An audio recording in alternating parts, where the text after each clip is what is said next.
is an inclined plane actually. Physics students को थोड़ा बहुत अंदाजा बाकी अगर नहीं पता है पहली दफा कर रहे हो थोड़ा सा बता देता हूँ। और उसमें हम फोर्सेस को किस तरह रिजॉल्व करेंगे एक्चुअली वो हमें सीखना। तो इंक्लाइन प्लेन की अगर बात करें तो जो भी हमारी स्लोप्स होती है वो बेसिकली उसको हम कहते हैं incline plane. Like for example अगर मैं कहता हूँ ये मेरी यूं करके सरफेस है और ये मेरी कोई यूं करके हिल है, ठीक है, और यूं करके हम एक ऑब्जेक्ट जो है यहाँ रख लेते हैं। बहुत ही जरूरी है।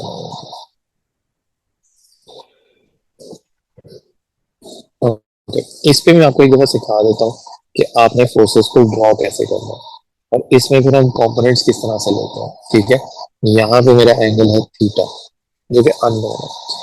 अच्छा बेटा देखो, अब जो डिफॉल्ट फोर्सेस होती हैं वो एग्जिस्ट कर रही होती हैं, उसके एरोज नहीं बने होते, वो एरोज आपने बनाने होते हैं जिनका ध्यान भी आपको खुद रखना है। जैसे फॉर एग्जांपल कौन सी फोर्स है जो नेचुरली एग्जिस्ट कर रही होगी यहाँ पे? Sir, wait. बिल्कुल ठीक है, सबसे पहली चीज है इसका वेट। तो वेट की डायरेक्शन हमेशा यूं करके होती है।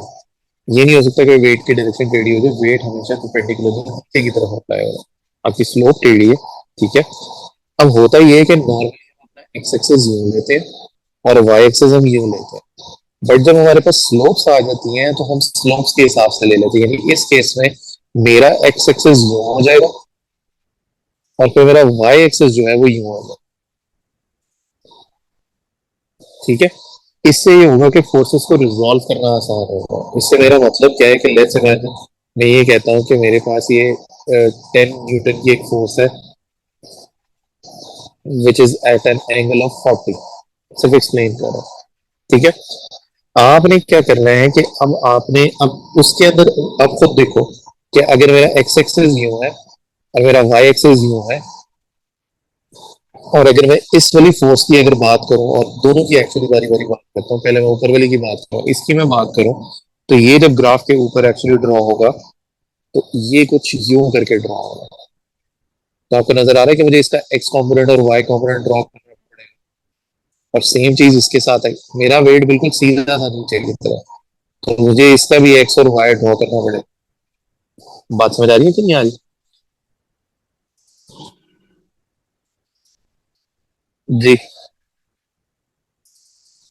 हाँ, J, sir. बताओ। ओके, तो इसको करते किस टाइम उसके बारे में बात करते हैं, लेकिन आप ये याद रखते हैं स्लोप्स के अंदर हम बेसिकली अपना एक्स एक्सिस और वाई एक्सिस भी स्लांटिंग कर लेते हैं।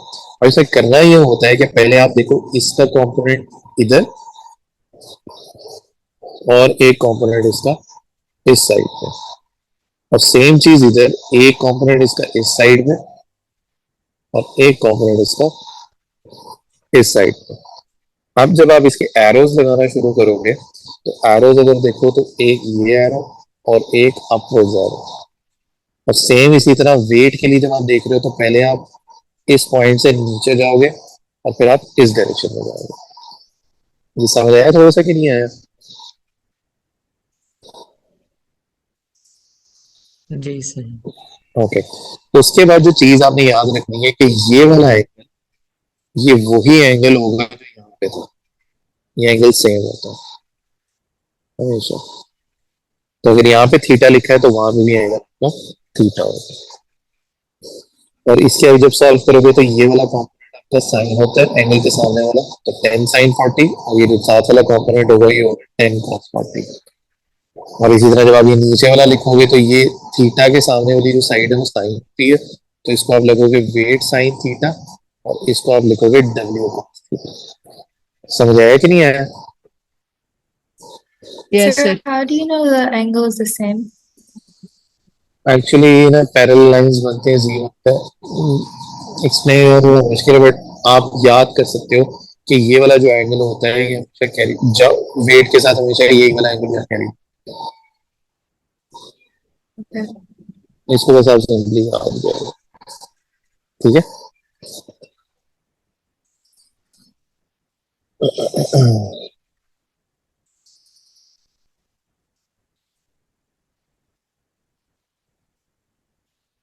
हाँ बताओ, यहाँ तक कोई चीज की बात ना समझ आई हो? या अभी भी अगर कंफ्यूज कर रहे हो तो बता दो मैं एक दफा। अच्छा समझ आ गया। Clear. नहीं, ये थीटा कैसे हमारा आप पूछ रहे थे ना कि थीटा क्यों Please होता समझ है, अगर आ नहीं गया. अगर किसी को पूछना हो तो मैं बता दूंगा क्यों थीटा है ऐसा। हाँ, ओके। अच्छा, तो ये हो गया हमारे पास। अच्छा, एक और फोर्स नेचुरली एग्जिस्ट करती है, वो नहीं बताई आप लोगों ने, तो कौन सी फोर्स रहेगी आप लोगों से? Gravity. सॉरी, कौन सी? Gravity. नो, ग्रेविटी तो वेट के अंदर होती है ना, ग्रेविटी तो वहां पे The आ गई। resultant. There are resistance. Okay, देखो Resultant. अभी, सॉरी, एक एक एक ने सही बोला, सही बोला। Contact force. कांटेक्ट फोर्स, बिल्कुल ठीक है। बड़े जो नेचुरली एग्जिस्ट करती है, जिस तरह वेट नेचुरली एग्जिस्ट करता है, चाहे आप उस ऑब्जेक्ट को पुल करो या ना करो, ठीक है। तो कांटेक्ट फोर्स भी इसी तरह वो फोर्स है जो यहाँ पे नेचुरली एग्जिस्ट कर रही होगी, ठीक है। रिजल्टेंट इसीलिए नहीं क्योंकि अभी हमें इसको देख नहीं रहे कि ऊपर जा रहा है नीचे जा रहा है क्या हो रहा है। अभी हमसे बात करें कि नेचुरली जो एग्जिस्ट करती है वो कौन सी फोर्स है। वेट के साथ उसका कांटेक्ट फोर्स जो है वो यहाँ पे exist करेगी। और देख लो आर की डायरेक्शन में किस तरह जा रहा हूँ, यही नहीं देखो से देख लो, मैं आर अब यूं करके मार्क नहीं कर रहा स्ट्रेट, यूं नहीं होगा, वो हमेशा परपेंडिकुलर टू द सरफेस होता है। अगर मेरी सरफेस यूं है तो ये देखो 90 डिग्री यूं यूं करके मेरी फोर्स अप्लाई होगी, ठीक है। और इसके बिल्कुल नीचे यूं करके ये देखो ना, ये स्ट्रेट यूं चल रहा है। समझ आया थोड़ा सा कि नहीं आया, ये कौन कौन सी फोर्सेस एग्जिस्ट करती है? Yes, sir. Yes. ओके, अब रेजिस्टेंट टाइप ऑफ फोर्सेस में एक और फोर्स होती है जिसका नाम होता है फ्रिक्शन। ये फिजिक्स में आई डोंट थिंक आप लोग पढ़ते हैं कि फ्रिक्शन की फोर्स जिसका फॉर्मूला होता है, फॉर्मूला एक्चुअली मैं कह रहा था नहीं पढ़ते आप लोग फिजिक्स के अंदर, पढ़ा है ये इसमें आप लोगों ने फ्रिक्शन का फॉर्मूला क्या होता है? हाँ ना, सुना है? No, I don't think so. No, okay, sir. मैं बता देता हूँ, तो वहाँ मुझे याद आ रहा है कि वो नहीं इसके अंदर, ठीक है। फ्रिक्शन का जो फॉर्मूला होता है वो ये होता है, एफ और आर ना नीचे सबस्क्रिप्ट में लिखते हैं सिर्फ ताकि टू रिप्रेजेंट कि ये फ्रिक्शन फोर्स की बात हो रही है, ठीक है। इसका फॉर्मूला होता है म्यू आर, इसको म्यू रीड करते हैं। ये जो म्यू होता है ये बेसिकली एक्चुअली होता है कोफिशिएंट ऑफ फ्रिक्शन। ये या तो दिया होगा या फाइंड आउट करना होगा डिपेंडिंग अपॉन कि क्वेश्चन में क्या चीज हो रही है, ठीक है। बट ये होता है कोफिशिएंट ऑफ फ्रिक्शन। और आर क्या होता था, ये रिजल्टेंट नहीं है बेटा, याद रखना, ये हमारी क्या होती है, कांटेक्ट फोर्स, ठीक है। ये होता है आपकी फ्रिक्शन का formula, friction is equals to mu R. बात समझ आई कि नहीं आई? Yes, sir. ओके, अब कुछ वर्ड प्ले भी करता है एग्जाम लोगों के साथ कि इमेजिन कर लो कि ये मेरे पास एक्चुअली यूं करके एक ऑब्जेक्ट रखा हुआ है, ओके। अब इसमें दो तीन सिनेरियो वो कह सकते हैं, इसको duplicate,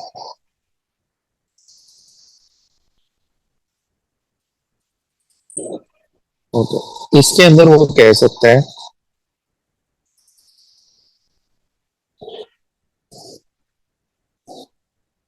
about to move up the plane, about to slip down, okay. दोनों केसेस में मैंने आपको, आप लोगों ने मुझे डायरेक्शन बता रहे हैं, हम ये कह सकते हैं दोनों डायरेक्शन में मैं इसको ऊपर खींच रहा हूँ, ठीक है। इमेजिन कर लेते हैं एफ की फोर्स से मैं इधर भी खींच रहा हूँ और एफ की फोर्स से मैं इधर भी खींच रहा हूँ। एक्चुअली मुझे एफ नहीं लिखना चाहिए, तो लेटर में दूसरा यूज कर लेता हूँ एक्स, ठीक है। और सेम लेटर में यहाँ पे भी यूज कर लेता हूँ एक्स। दोनों केसेस में मैं एक्स की फोर्स से ऊपर खींच रहा हूँ। बट एक में मैं कहता हूँ कि मेरा object is about to move up the plane और दूसरे में is about to slip down the plane. आपने दोनों केसेस में मुझे बताना है कि फ्रिक्शन की डायरेक्शन कहाँ होगी। पहले इस वाले से स्टार्ट करते हैं, आपने मुझे बताना है कि फ्रिक्शन की डायरेक्शन कहाँ है। ऊपर की तरफ है कि नीचे की तरफ है? नीचे। हाँ, कहाँ पे? सॉरी, नीचे। बिल्कुल ठीक है। Friction is basically like an opposing, ये basically opposite to the motion होती है, कि जिधर भी आपका ऑब्जेक्ट मूव करने लगा है या करने की कोशिश कर रहा है उसके ऑपोजिट होगी। तो अगर मैं कहता हूँ ये मूव अप द प्लेन है, ऊपर जाने की कोशिश कर रहा है ये ऑब्जेक्ट, तो मेरी फ्रिक्शन की डायरेक्शन होनी चाहिए क्यों करके नीचे।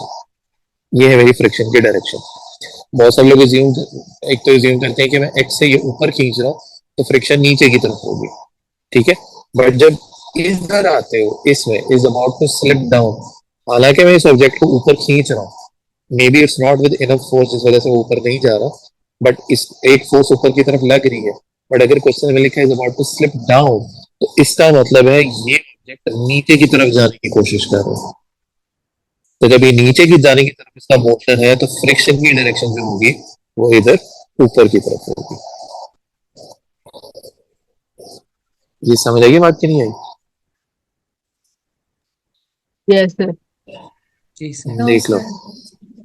No sir, Yeah, because you said it's opposite to the motion. So if we're pulling it up, the friction should be opposing, तो so going down. आप मुझे बताओ कि अगर आप एक चेयर को अपनी तरफ पुल, चेयर नहीं गाड़ी को अपनी तरफ पुल करने की कोशिश करते हो तो क्या गाड़ी आपकी तरफ पुल हो जाती है? No. नो। तो फिर आप, तो या अब मैं यही इमेजिन कर लो कि यहाँ पे ट्रक खड़ा हो, आप उसको एक, मैं उसको 1 न्यूटन की फोर्स से पुल कर रहा हूँ, तो क्या वो ऊपर आना शुरू हो जाएगा एक्चुअली? No. तो ट्रक कहाँ जा रहा होगा, नीचे के ऊपर? नीचे। अब समझ आ रहा है ये स्लिप डाउन का मीनिंग क्या है? एक्चुअली ये वर्ड है जो इम्पोर्टेंट है, नॉट द फोर्सेस जो यहाँ लिखी हुई है। आपने क्वेश्चन पढ़ना है, रीड करना है, अंडरस्टैंड करना है कि उसका मोशन कहाँ पे होगा। अब वो मोशन आपको बता रहा है कि is about to slip down, तो ये वाली जो फोर्स है that is not enough force. हमें नहीं पता ये फोर्स कितनी है, बट अगर मैंने लिख दिया कि स्लिप डाउन, तो वो इतनी इनफ फोर्स नहीं है कि ये इसको एक्चुअली में ऊपर खींच भी सके। आपको बात समझ आ रही है कि आप स्लोप पे खड़े हो और आप रस्सी लगा के आप ट्रक के साथ, आप कहोगे ट्रक ऊपर खींचोगे तो वो आने तो नहीं लगेगा ना ऊपर, जब तक आपके पास इनफ फोर्स नहीं होगी कि आप उस ट्रक को ऊपर पुल कर सको। बात समझ आ रही? जी सर। ये डिफरेंस है दोनों में। तो जब उसका मोशन नेचुरली नीचे की तरफ जा रहा है तो उसकी फ्रिक्शन ऊपर की तरफ होगी, ठीक है, क्योंकि जो मैं ऊपर फोर्स, जिस फोर्स से पुल कर रहा हूँ वो इनफ है ही नहीं, फिर भी वो ट्रक नीचे ही जाने की कोशिश कर रहा है। तो इट मींस कि जो नीचे की तरफ फोर्स है that is still much more than the forces which is in the upper direction. यहाँ तक समझ आया कि नहीं आया? जी समझ आ गया। ठीक है, तो आपने बजाय कि फोर्सेस को आप यूं करके देखो, वर्डिंग से आपने बिल्कुल खास तौर पे ध्यान रखना है कि वर्डिंग के अंदर क्या बात हो रही है, ठीक है। एक आखिरी चीज की बात कर लेते हैं कि जब भी वो इक्विलिब्रियम की बात करेगा क्वेश्चन के अंदर,